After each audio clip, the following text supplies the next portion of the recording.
أعوذ بالله من الشيطان الرجيم بسم الله الرحمن الرحيم قل إنني هداني ربي إلى صراط مستقيم دينا قيما ملة إبراهيم حنيفا وما كان من المشركين صدق اللہ العظیم۔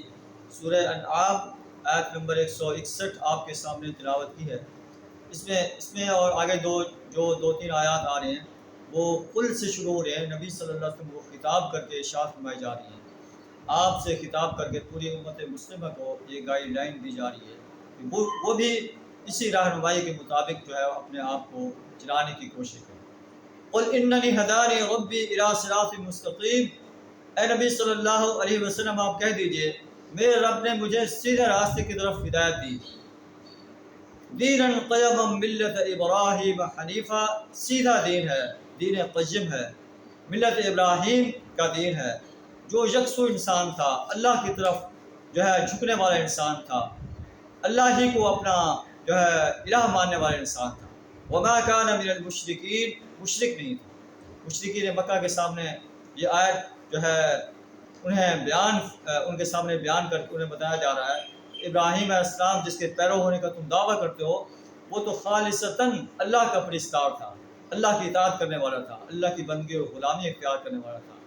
تم اس کے پیروکار ہونے کا دعویٰ کرتے ہو، لیکن تم نے بیت اللہ کے اندر 360 بتوں کو رکھا ہوا ہے۔ یہ کیسا متبع ہونے کا دعویٰ ہے؟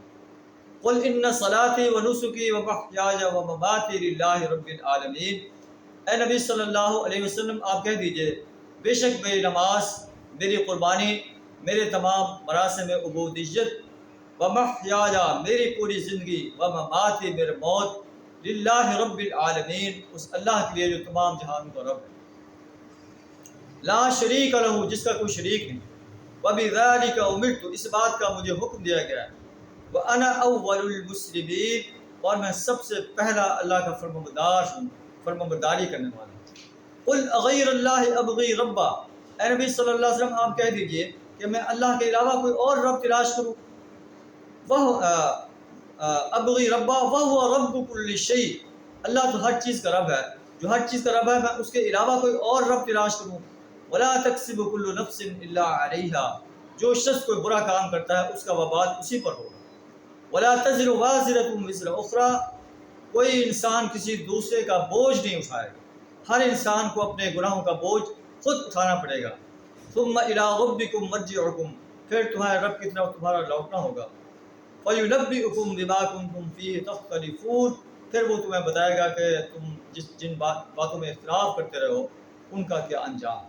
اللہ سے دعا تعالیٰ ہمیں بھی قرآن کی ان سنہری ہدایات کو اپنانے کی توفیق عطا فرمائے۔ وآخر دعوانا الحمد للہ رب العالمین۔